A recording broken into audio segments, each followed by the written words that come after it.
Hey everyone, it's Joe Waxman here.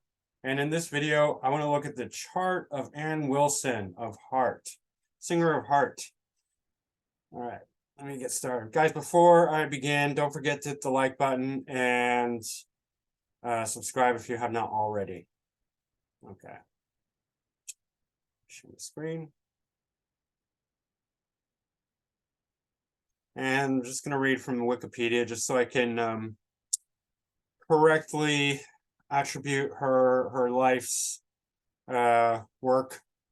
Don't want to miss out anything because there's a lot of different stuff. Obviously, she was the lead singer of Heart. And they had three main hits in the 70s: Crazy on You, Barracuda, and Magic Man. And personally, those are my three favorite songs. And I think her voice really comes through the best in those. And that's what I love Ann Wilson for. I mean, on a personal note. In fact, Crazy on You is one of my favorite songs. And if you get a chance to watch her video where she's, I think it's Top of the Pops, the British music show, sort of like MTV, I guess, but well, a little different. I guess they did live performances. But anyway, that's excellent. And she has a fantastic voice, right? And she was highly celebrated, won all sorts of awards, top, 100 Billboard, Rock and Roll Hall of Fame, star on the sidewalk of whatever. I don't care. Hollywood, whatever. Famous, all that.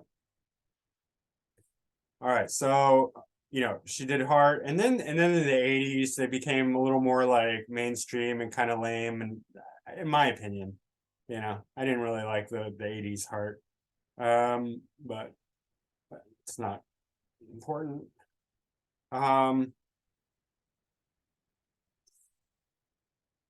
So she appeared on Allison Chain's song Brother and Am I Inside? She started a recording studio at Bad Animals, and of course I should note her sister Nancy Wilson, who played guitar in Heart, and they did perform a lot together throughout their career. Started a recording studio at Bad Animals, and then they formed a side band, the Love Mongers. They performed Led Zeppelin's song Battle of Evermore, blah, blah, Nancy's husband, Cameron Crowe, Nancy's husband, movie singles. Love Mongers' debut album, Whirligig. Wilson joined producer Alan Parsons and Walk Down Abbey Road, a live tribute to Beatles music. She did a solo album, Hope and Glory, in 2007, with appearances from all these people. Three singles from blah, blah, blah. Led Zeppelin's Immigrant Song, Star Spangled Banner, Dallas Symphony Orchestra. They performed at the Kennedy Center tribute to Led Zeppelin and the Wilson sisters, where Led Zeppelin, Robert Plant, and Jimmy Page, John Paul Jones were there. They performed Stairway to Heaven. I watched that. That was really good. It was really, really cool watching Robert Plant and Jimmy Page's reaction. I think Robert Plant teared up. It was a very, very strong performance. Jason Bonham, the son of Zeppelin drummer John Bonham, also performed there. And that's quite an honor. I mean, so it was a tribute to one of the greatest rock and roll bands of all time, and they chose to have the Wilson sisters perform that. So that's quite an honor, and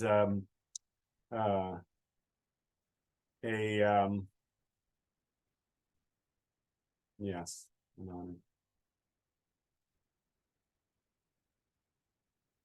honor. Went on tour.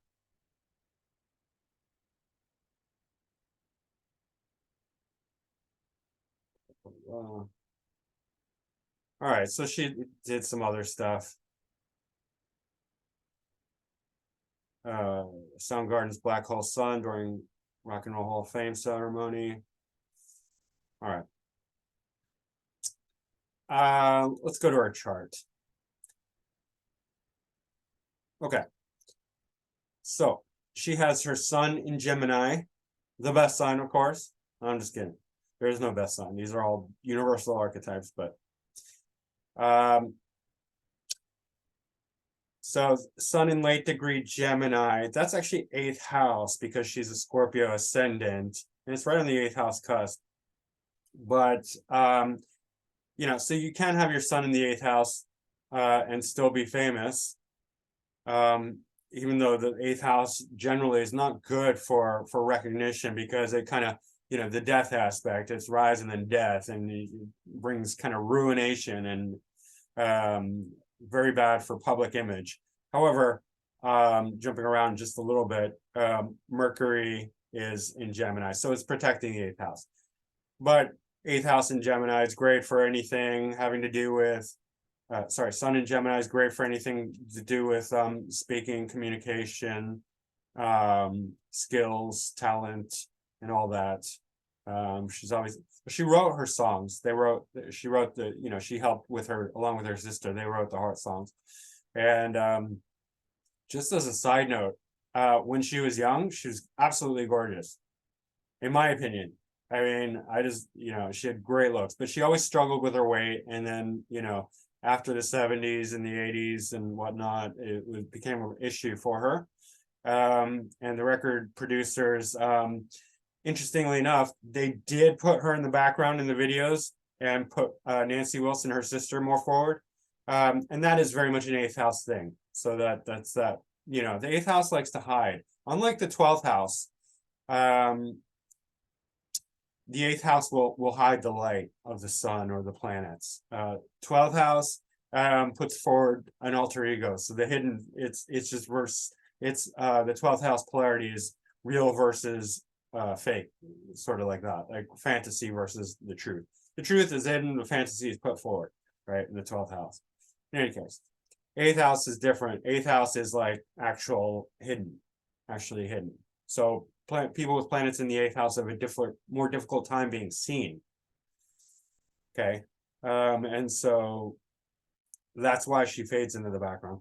But also 8th house brings in a lot of like the,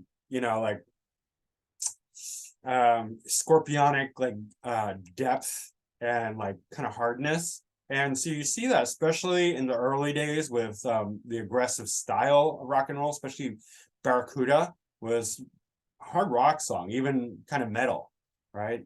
And that's the Scorpio ascendant 8th house sun. What helps it, besides the Mercury in Gemini, is the conjunction to Uranus. It's out of sign, but it's still close enough that this Uranus is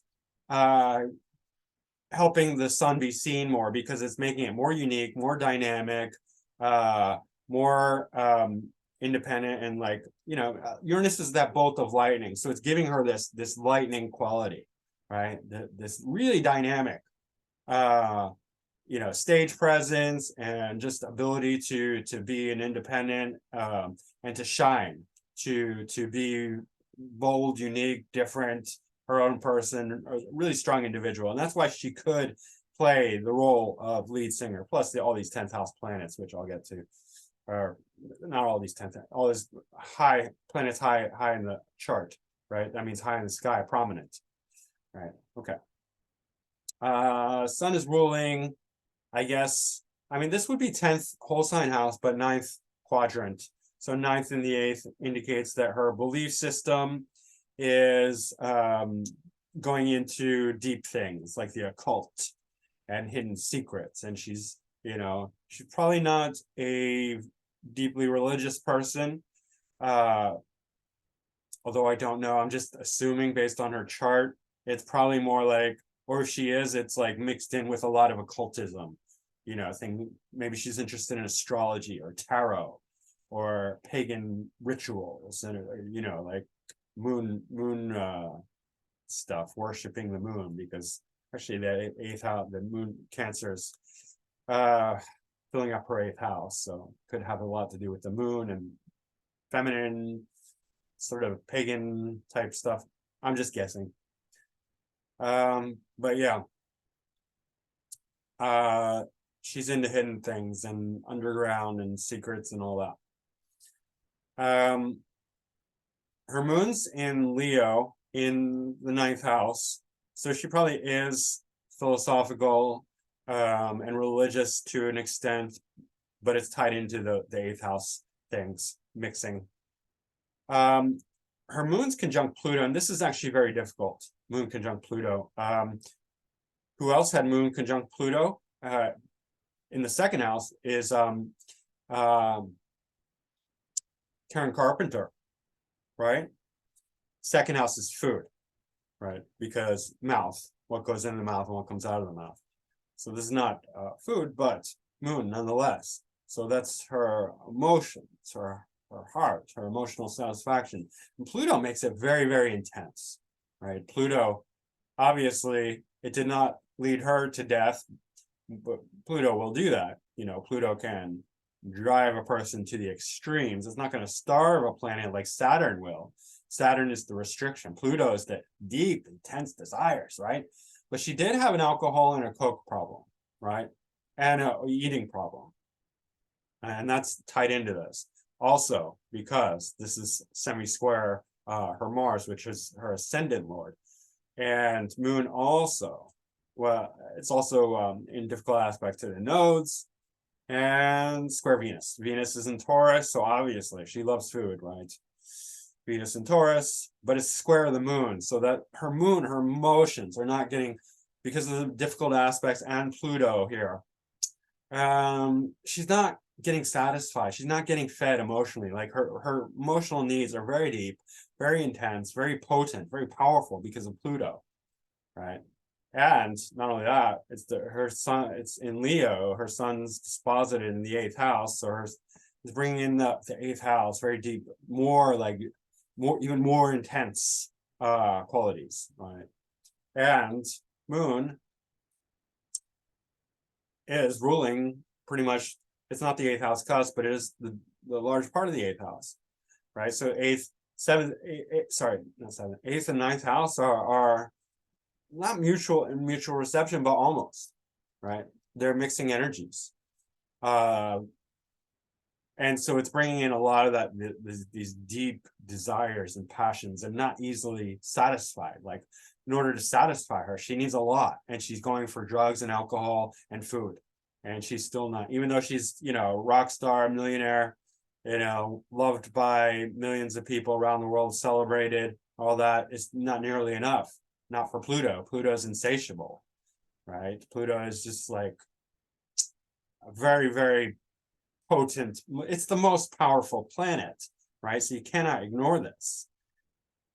This does give her a lot of good recognition, being in Leo and being very high in the sky, prominent. Even though it's 9th house, it's still, this is actually 10th whole sign house, so it's still very prominent, right? As far as her as a woman, especially because Moon, that's going to be more significant for her, and it's bringing her into the public eye, public view. Okay, but a lot of her issues are coming from this Moon conjunct Pluto, with Moon ruling, not ruling the 8th house cusp, but it's bringing a lot of 8th house energy, and then going into the 8th house as well with the sun. Okay, now her ascendant is in Scorpio, so that's adding, so she's very Scorpionic, right? Moon conjunct Pluto, Sun in the 8th house, Scorpio ascendant, not too dissimilar to myself, right? I have similar things going on. But Scorpio ascendant, that's bringing in the Scorpio vibe, giving her that appearance, especially when she's young, just like, you know, a badass and drop dead gorgeous, because Scorpio really has the exotic look. I mean, it's the, you know, it's the archetype of the exotic look, especially in the eyes. You see like this kind of like really beautiful, striking, exotic eyes with Scorpio ascendant, and Scorpio's ascendant really exudes sexuality, and magnetism. So that's very strong, and it's also kind of dark and heavy Scorpio, right? And in fact, if you want to attribute heavy metal to any sign, it's definitely Scorpio, right? And her early music very much brings in that vibe and represents that. And very early on, they were pioneers. They were the first, actually. What did the Wikipedia say? Anyway, one of the first female, headlining rock bands, if not the first. I mean, there were others, I guess, different, there's cross genres. I mean, you can go back to like Jefferson Airplane and who else?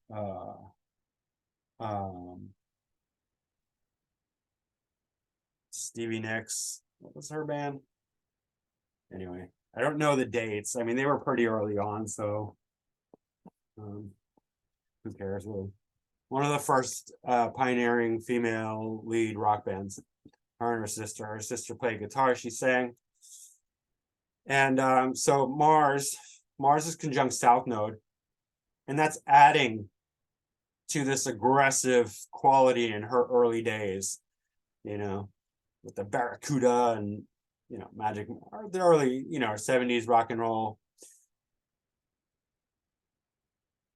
Hard rock.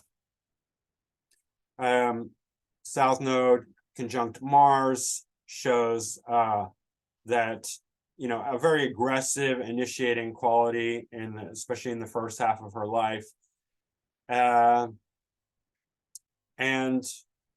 it's also conjunct Neptune. Obviously, Neptune does relate to drugs and alcohol. She did have a problem with drugs and alcohol, especially alcohol, but also arts and creativity and all that. It's in the 11th house, so groups, networks, Libra relationships. So she's all about being social. She's all about people. She's all about groups and networks and all that. Her Mars is in Libra, opposite Aries, sign of rulership, so it is in detriment.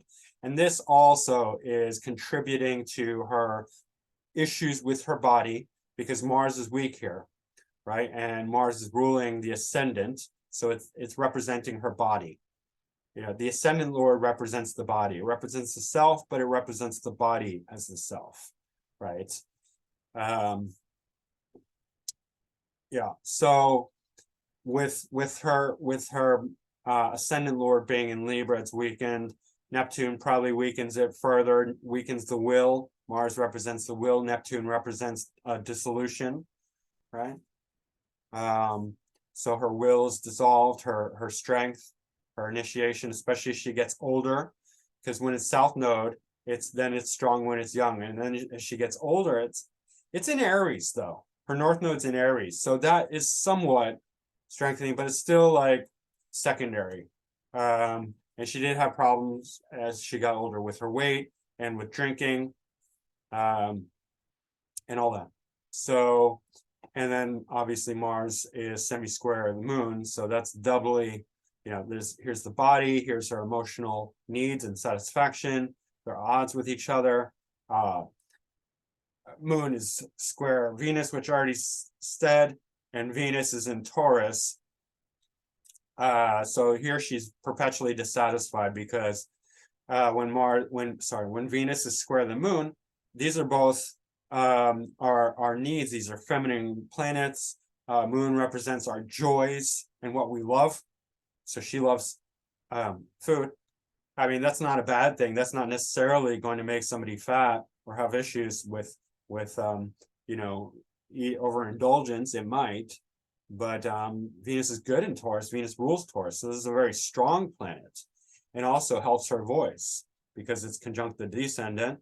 And well, that's not related to her voice, but it's related to her being able to get it to relate to people, to be on stage, to relate to the masses, right? And it really helps with her beauty as well, because 7th first, it's putting an aspect back onto her first.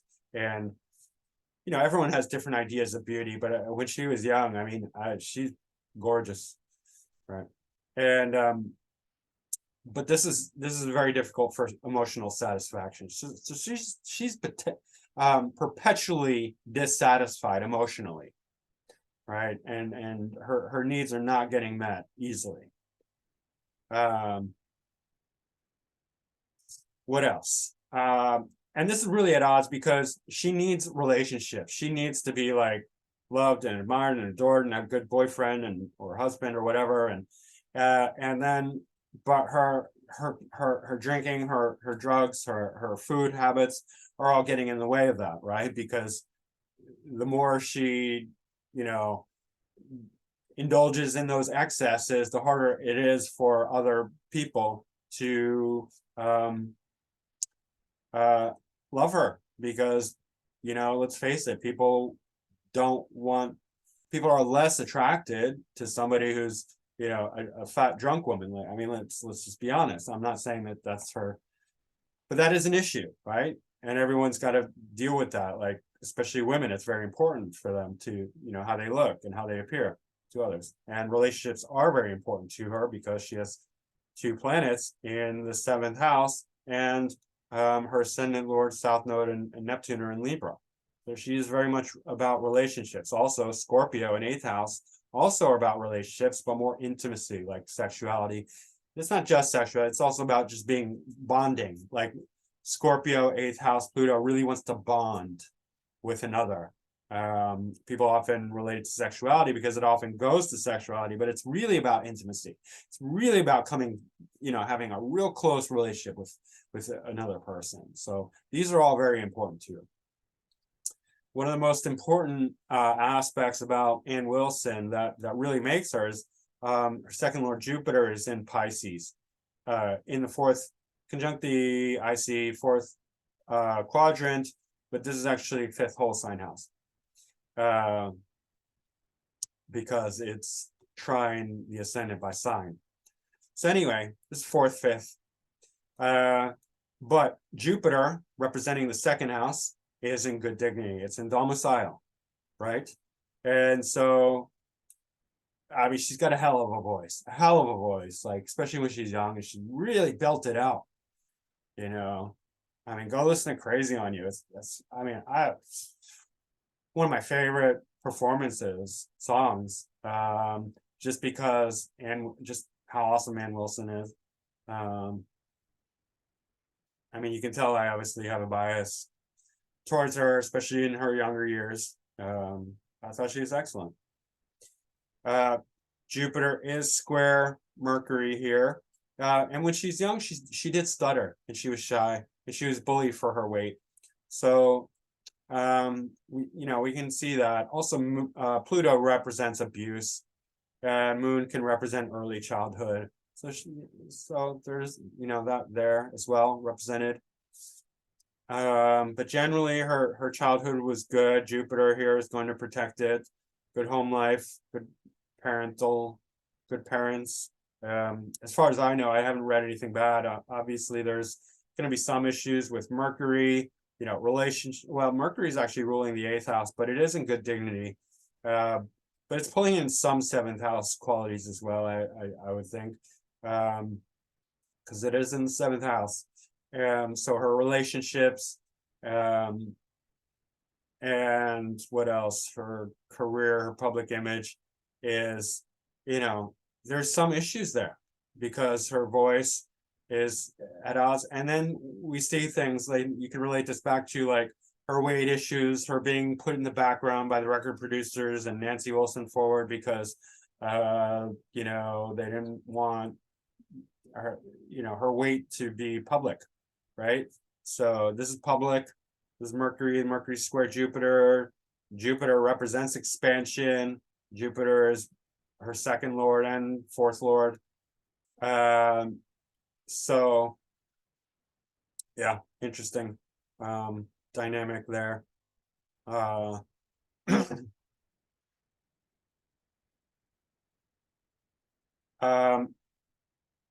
Mercury in Gemini is excellent, especially in the 7th house. It's angular.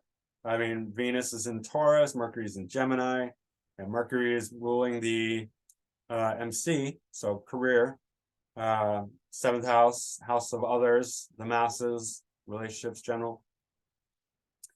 By the way, she didn't have any children. She adopted 2 children, which is interesting because North Node, and first of all, Mars ruling 5th house, and it's not in good dignity. You're here in the 11th house, it's in Libra. But North Node is in the 5th house of creativity, and North Node, what North Node represents is sort of like it can be related to like false things, but I think it's not necessarily false. It's almost like a created. It's like almost like a inorganic creation of some kind. It's like an obsessive quality and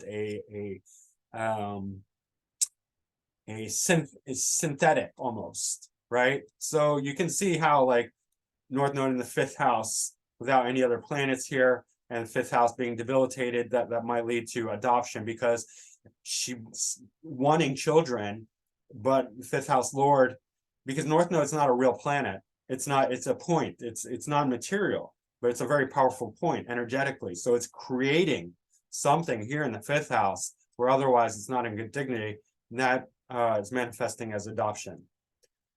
That's really interesting, right? But generally her relationships are quite strong, even though there's some issues here. Venus square the moon, Mercury square Jupiter.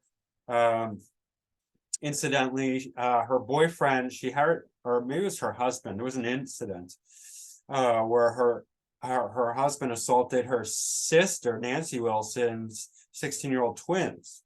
And that caused a separation between Anne and Nancy for quite a while. Then they got back together and toured again. But, you know, because they were very close because they played music together. And they grew up with music, which is, you know, Jupiter and Pisces. Yeah, their father, they would do a lot of, you know, singing and whatnot with their father. I left, so there's no bad aspects to Chiron. Chiron's trine Moon and Pluto here, so that's not a problem, you know, because it's trine. Excuse me. But I left Ceres in here because sometimes Ceres is related to food, purportedly. Ceres is the root of cereal, or maybe cereal is the root of Ceres. I'm not sure which, but they're related. And mythologically, Ceres was the god of the harvest, of the growth of food. And the mythology goes that Ceres' daughter, Persephone, was taken into Hades by Pluto, by Hades, taken into Hades by Hades, I guess. And then she ate, while she was down there, she ate she ate some fruit, which meant that she had to stay there. And then Ceres stopped the harvest, so like the people were starving, there was famine, so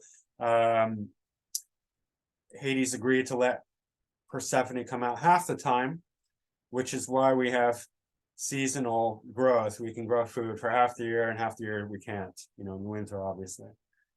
So that's the mythology behind it. But I thought maybe this has something to do with food. Ceres is in the 2nd house. Well, it's actually the 1st quadrant, but 2nd whole sign. But it's square Jupiter here and opposite Mercury. So I thought, well, I'll just leave it in there. Maybe it has something to do with it. Who knows? It's worth exploring.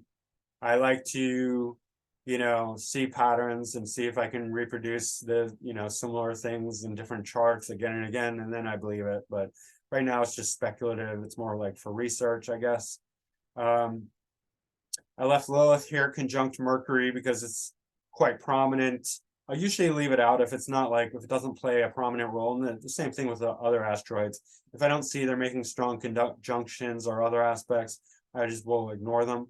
But because Black Moon Lilith here is conjunct Mercury, I thought, okay, well, maybe this has something to do with her kind of sex appeal, sexuality, vixen, like, you know, really, just for a woman, I think that's an asset. Like if it's well aspected.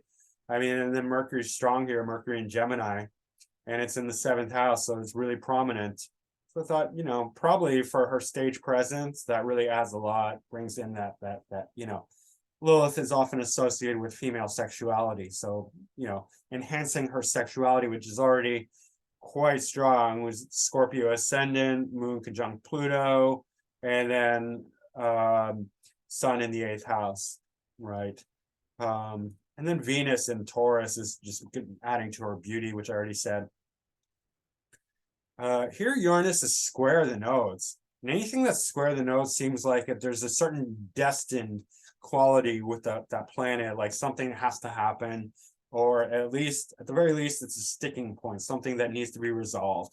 But with Uranus, it's kind of like shocks and sudden events. And I wonder here if this had to do with her, because it's conjunct her sun. Sun represents, among other things, it's ego, pride, and fame even, right? And Uranus is the sudden events. Eighth house also is sudden events. So I wonder if this is somehow related to sudden fame, sudden rise, because eighth house is in good dignity here because of Mercury. That there's, it's a fame giver. I'm wondering because otherwise there needs to be shocking events and accidents. Perhaps we could see something like that with where her husband assaults her sister's kids, maybe. But generally it would have to be more than that, I think. Because Uranus is a very prominent planet. It's huge. It's bigger than the Earth. So it's very significant. It's not nothing. It's very, very, very, very significant. Not only that, but we can look at that Mercury is clearly in the seventh quadrant.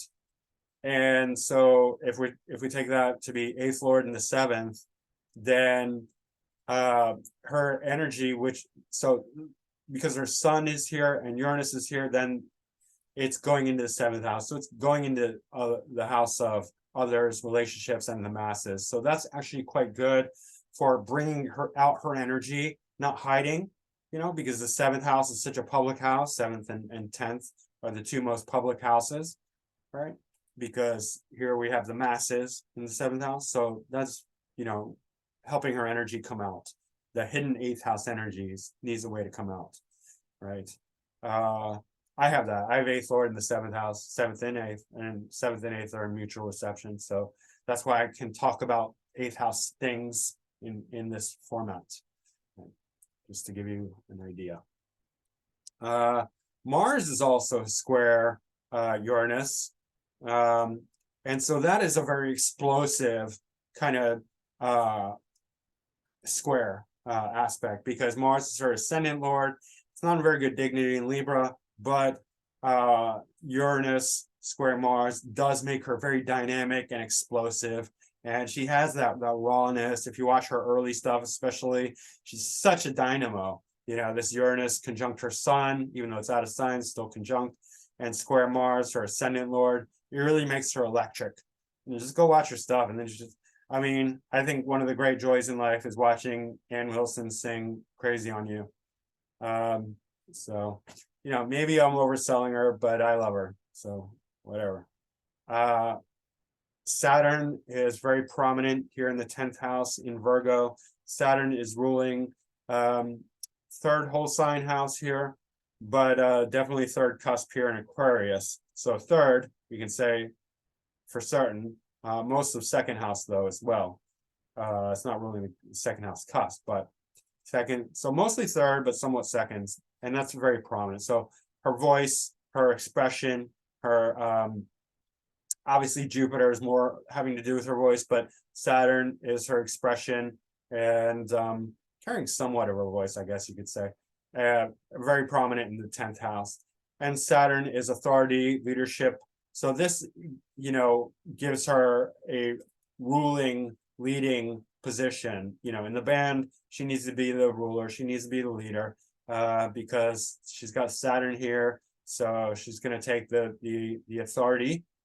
And this is also why she can you know, like why one of the reasons why she will be chosen to for, you know, to honor Led Zeppelin, one of the greatest rock and roll bands of all time, and why other people wouldn't be given this role. Like, you know, you got to give it to somebody who has the voice and who has the authority and who has the everything, you know.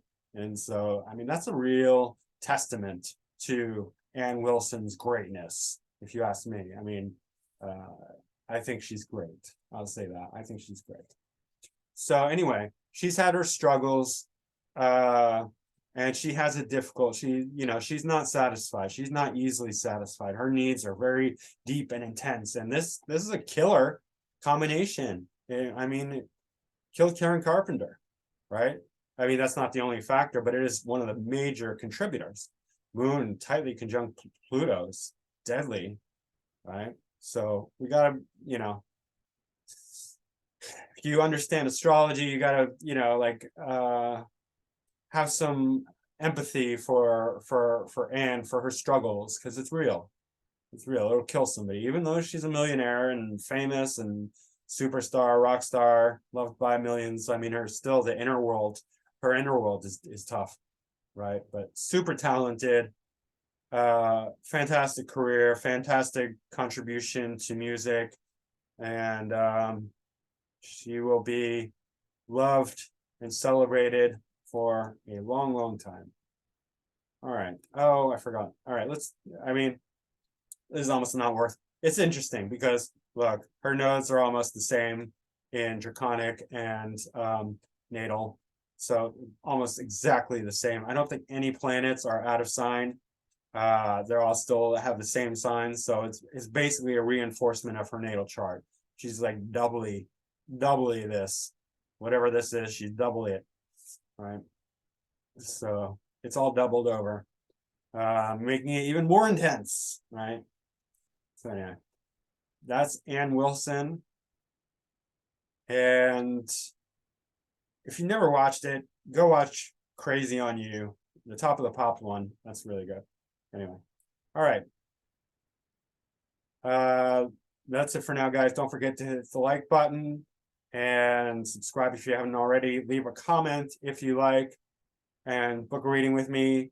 You can go to my website at macroastrology.com or email me directly at macrogoldmachine@yahoo.com. And I will see you again soon. Thanks. Bye.